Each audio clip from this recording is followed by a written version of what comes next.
Bismillahirrahmanirrahim. Alhamdulillahirabbil alamin.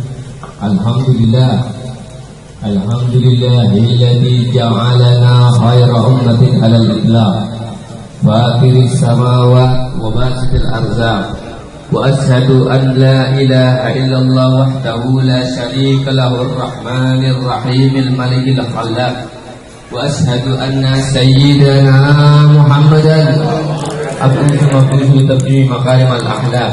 Allahumma salli wa sallim wa barik wa karim ala sayyidina Muhammadin wa ala ali sayyidina Muhammad. Assalamu alayka ya Rasulullah, assalamu alayka ya wali Allah, assalamu alayka ya Habibullah. Assalamu alaikum warahmatullahi wabarakatuh. Yang saya hormati dan yang saya muliakan para jamaah yang hadir di tempat ini, para tuan guru, para semuanya, saudara-saudara, saudara dan saudari muslim saya yang hadir di tempat ini. Mudah-mudahan dengan hadirnya kita di tempat ini membawa dosa pulang dengan terhapus semua dosa-dosa kita. Kita pulang dari tempat ini semua kejelekan-kejelekan kita dihapus, digantikan dengan semua kebaikan oleh Allah Subhanahu wa taala. Ulun di sini ingin mengajak saudara dan saudari muslim saya untuk ayo kita introspeksi bagaimana caranya menumbuh suburkan kecintaan kita kepada baginda Nabi besar Muhammad sallallahu alaihi wasallam. Jadi bagaimana agar kita bisa lebih mencintai Rasulullah di bulan yang mana bulan ini adalah bulan kelahiran baginda Nabi besar Muhammad sallallahu alaihi wasallam. Beliau ada seorang yang memiliki nama yang begitu besar. Beliau mempunyai kepribadian yang begitu besar.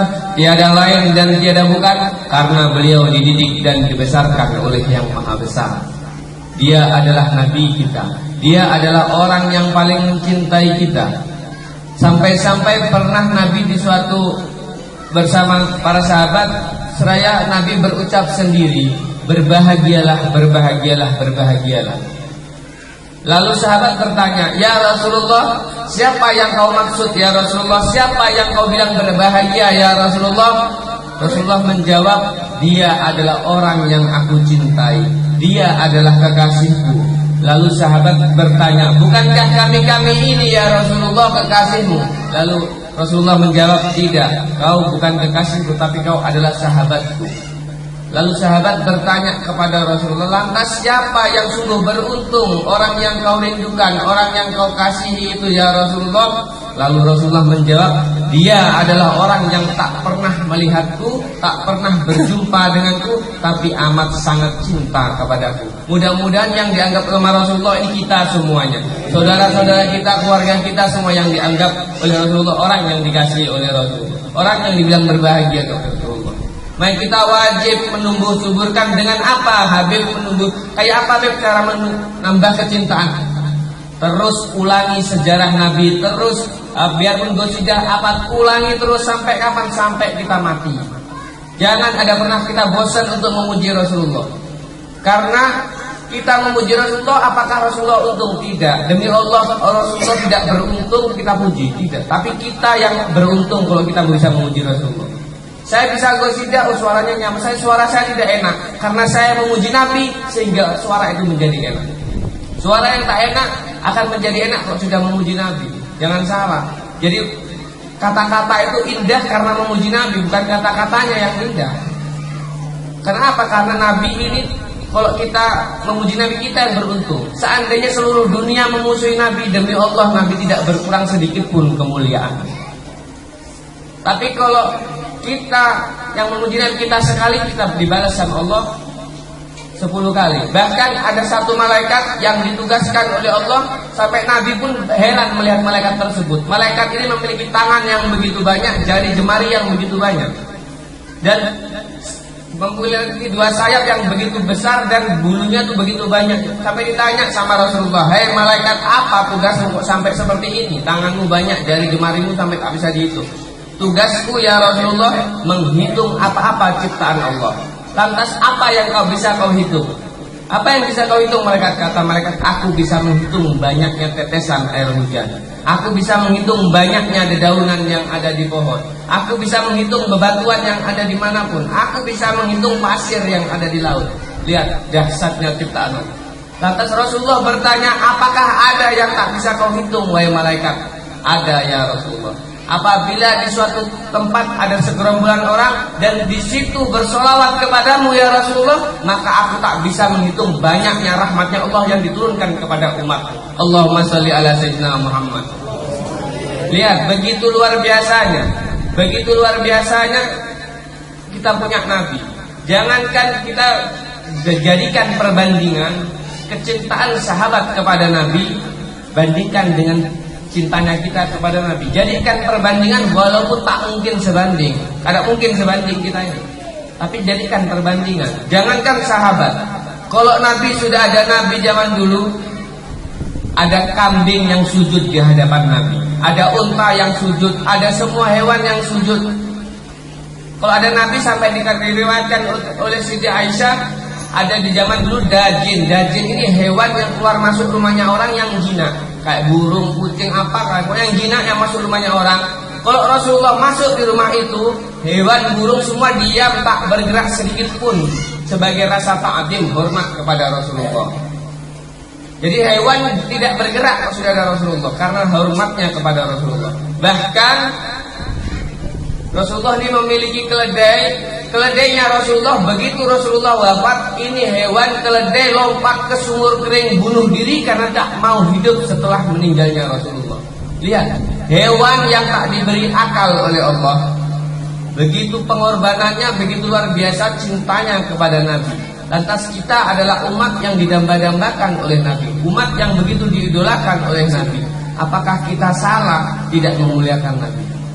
Kita wajib memuliakan Nabi melebihi apapun, karena surga neraka kita tergantung beliau. Kalau kita mendapatkan syafaat, insya Allah kita pasti masuk surga. Tapi kalau kita tak mendapatkan syafaat, jangan harap mendapatkan baunya surga. Lantas pernah juga sahabat ini bertanya, sahabat itu, jadi dengarin ya, sahabat yang setiap waktu bersama Rasulullah itu masih takut, khawatir, resah. Kayak apa kalau aku mati? Aku di mana, Rasulullah di mana? Aku sama siapa nanti kalau mati? Ini sahabat sudah jelas jaminan surga dari Allah. Kita ini gak ada jaminan. Sahabat, lalu ada orang Badui bertanya kepada Rasulullah, ya Rasulullah kapan kiamat? Ini sahabat yang lain bingung, ini kada suah hadir, sekali hadir bertakon kapan kiamat. Ini sahabat bingung kayak apa nanti itu. Bingungnya, resahnya, takutnya kalau sampai berpisah nanti di akhirat bersama Rasulullah. Lalu Rasulullah bertanya, apakah sudah ada modal kamu buat meninggal? Ini orang Arab gak tahu apa-apa asal bertakon. Lalu dia menjawab, aku tidak ada modal apa-apa. Aku ini bukan ahli sholat, aku bukan ahli ibadah, aku bukan ahli apa-apa. Aku ajar di sini hanya umpatan.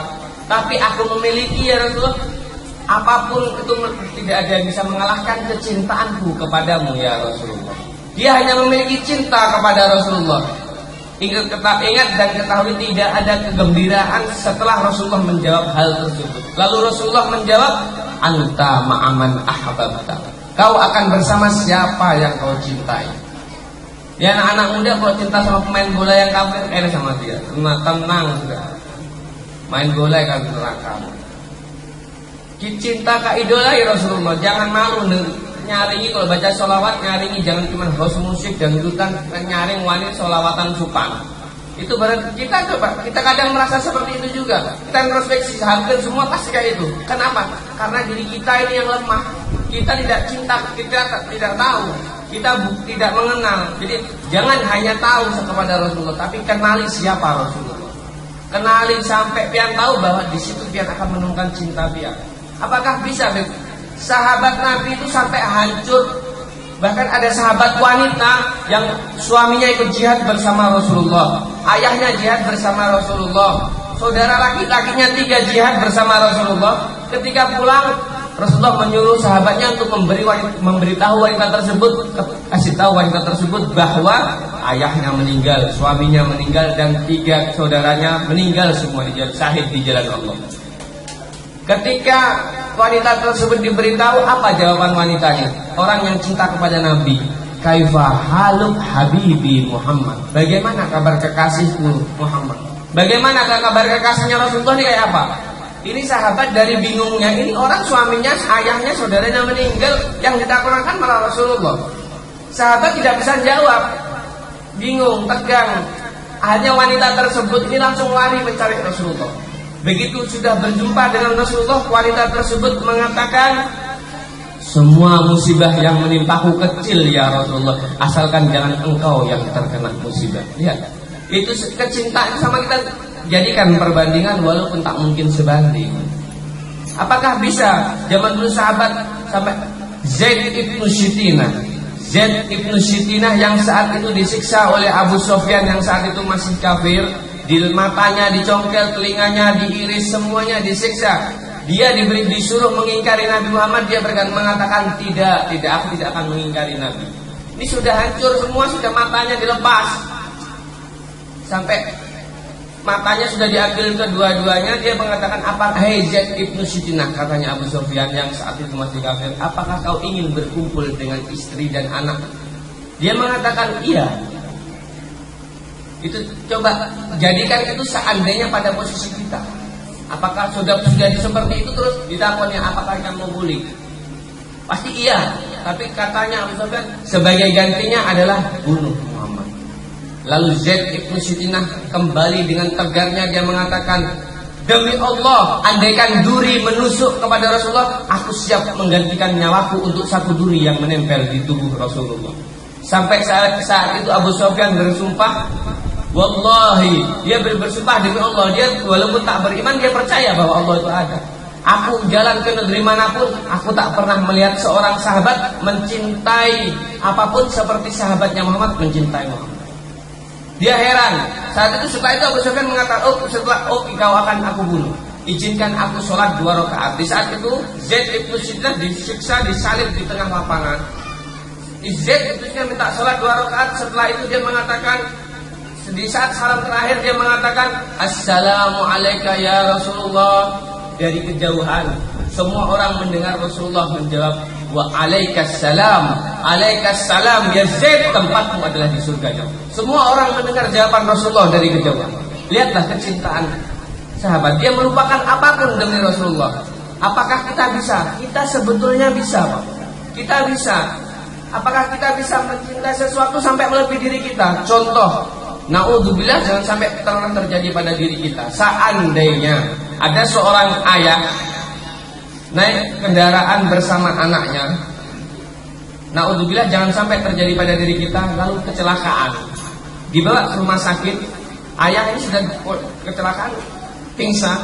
Di saat sadar di rumah sakit, dia tidak akan bertanya kondisi dirinya. Dia akan bertanya apa? Kayak apa anakku? Ya kan? Itu pasti. Dia akan bertanya kayak apa anak. Walaupun sekalipun dia akan dioperasi, dia akan tidak akan peduli dirinya. Itu karena bisa kita arahkan, kita ajari diri kita untuk bagaimana kita salurkan kepada Rasulullah. Jadikan perbandingan walaupun tak sebanding. Jadi sahabatnya Rasulullah begitu luar biasa cintanya kepada Rasulullah. Bahkan di dalam peperangan, di saat Rasulullah berperang, mendengar ada sahabat mendengar Rasulullah ini sudah kena panah, Rasulullah meninggal, dia bertanya, Abu Talhah ini mencari Rasulullah.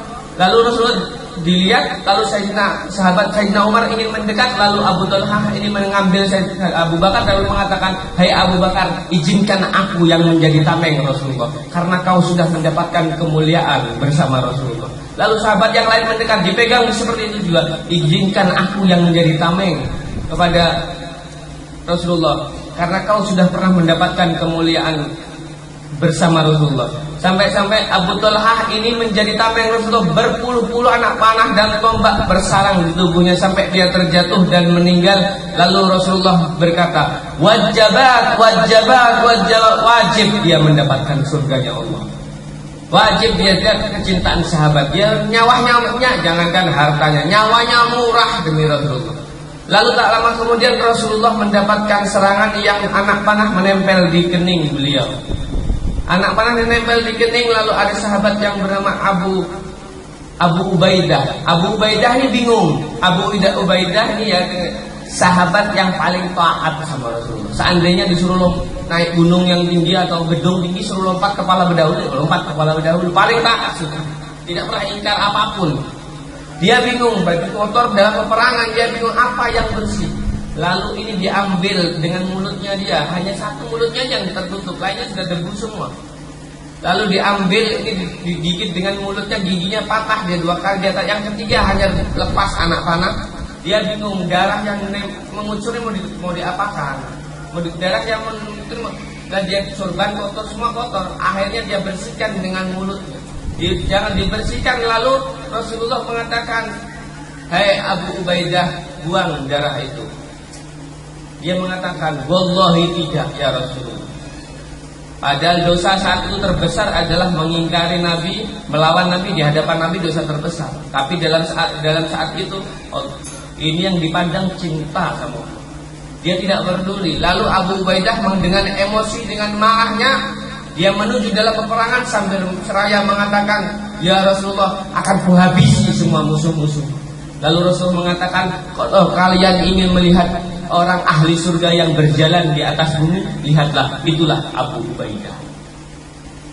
Lihat kecintaan sahabat kepada Rasulullah begitu luar biasa.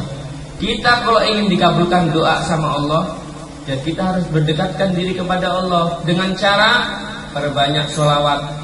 Kalau kita mendekatkan diri kepada seseorang, kepada sesuatu yang dicintai oleh Allah, insya Allah kita doanya akan dikabulkan. Dengan apa doa?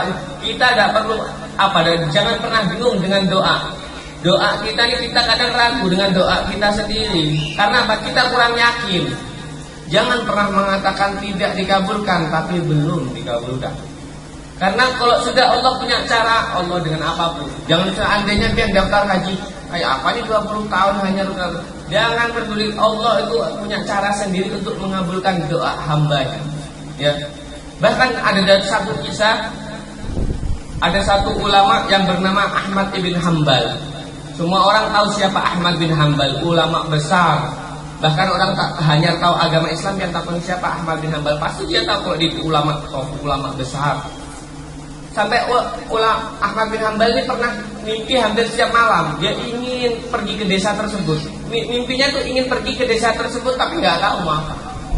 Pokoknya mimpi lagi ingin ke desa tersebut. Sampai dia penasaran dengan mimpinya, mengabulkan hajatnya mimpi. Sampai ke kota tersebut dia bingung, nggak kemana. Masalahnya ini mimpi kepingin ke tempat tersebut.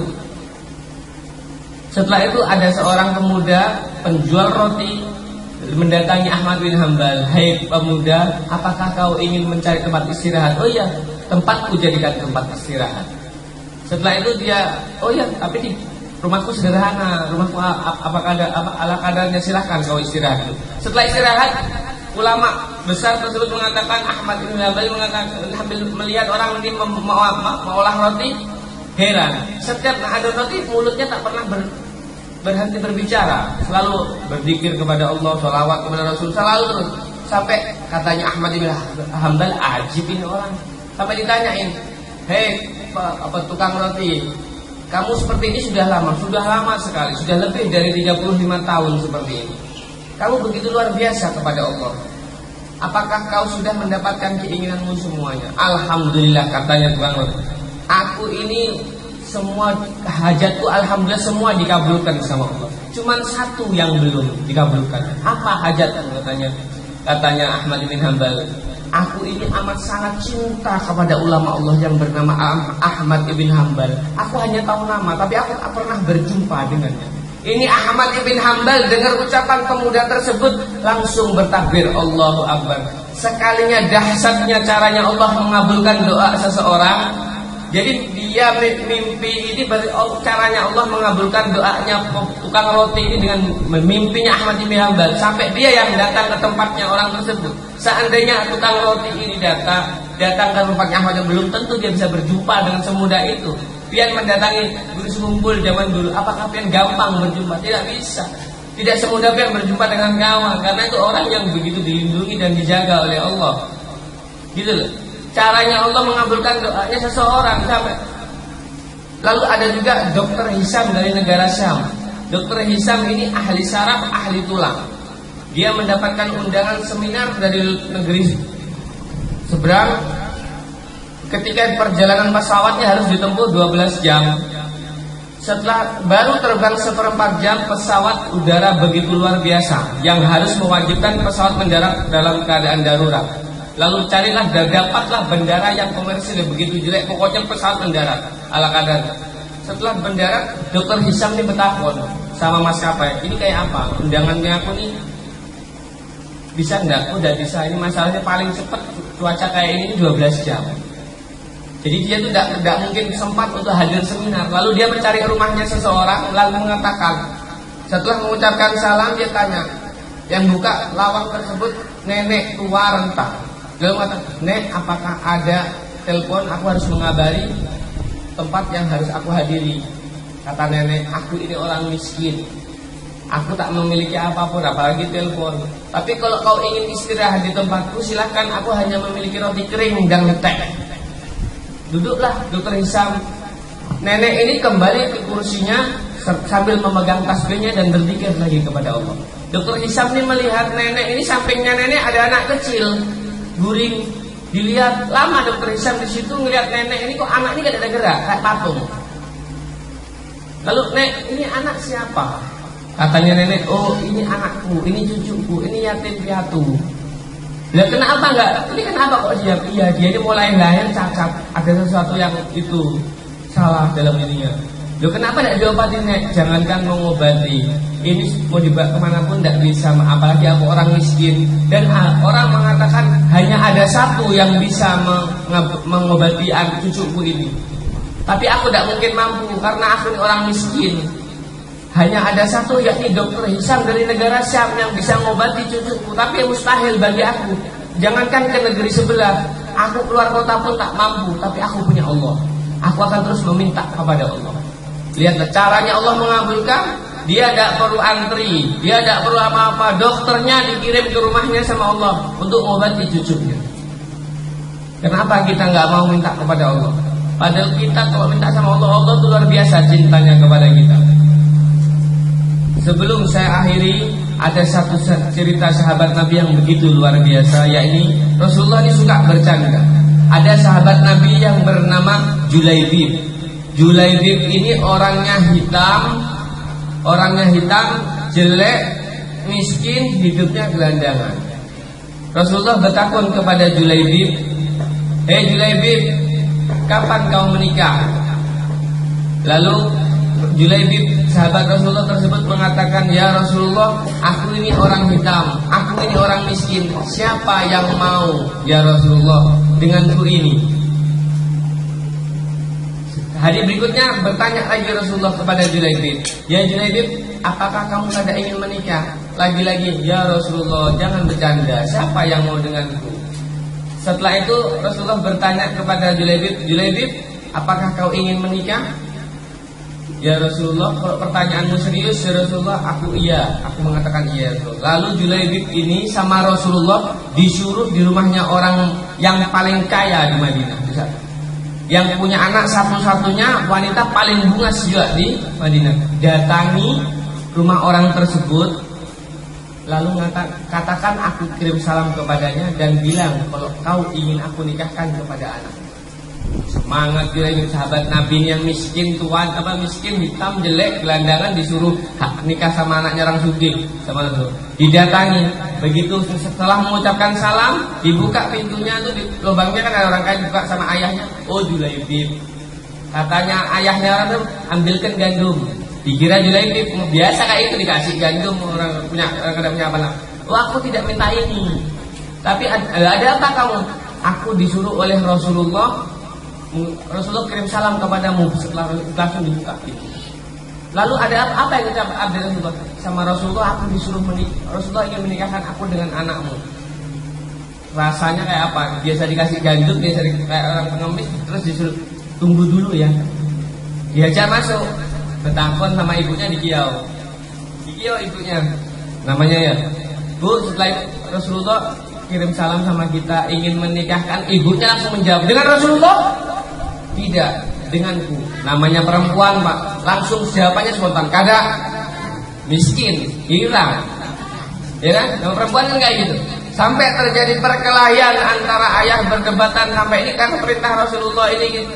Lalu keluarlah putrinya yang begitu cantik dari kamarnya, wahai ayah dan ibu, kalau saat ini benar-benar perintahnya Rasulullah, nikahkan aku dengan Julaibib. Lihat pernikahan yang begitu luar biasa, paling miskin, hirang, jelek, nikah dengan anaknya paling bungas, paling sugih di Madinah. Tapi lihat kecintaannya sahabatnya Nabi. Ketika peperangan, setelah peperangan malam pertama, Julaibib langsung berangkat, tidak ikut malam pertama karena ada itu. Begitu dengar Rasulullah perang, dia langsung berangkat. Dia berangkat kepada peperangan, lalu setelah perang Rasulullah cari Julaibib. Di mana Julaibib? Cari Julaibib. Setelah peperangan, setelah itu Rasulullah melihat Julaibib ini meninggal, dikelilingi oleh orang-orang kafir. Setelah itu Julaibib ini dibawa oleh Rasulullah dengan Rasulullah yang gendong Julaibib.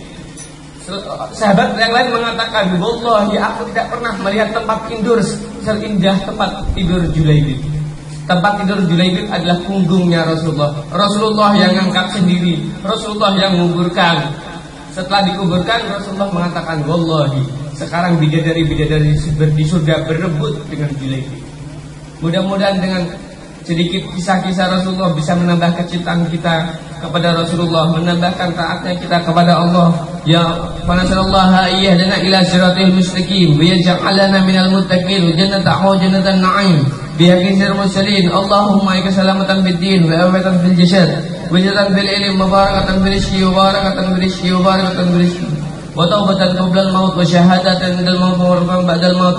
Allahumma amin alaina fi syakratil maut wa najata minan nari wa fadlisa rabbana tusi qulubana turha innaka antal wahhab.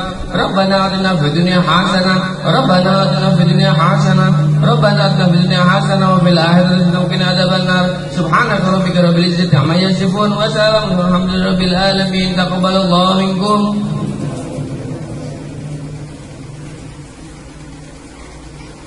Ya, terima kasih dengan ceramah agama tadi. Semoga kita semua bisa mengambil hikmah dan mengamalkan dalam kehidupan kita sehari-hari.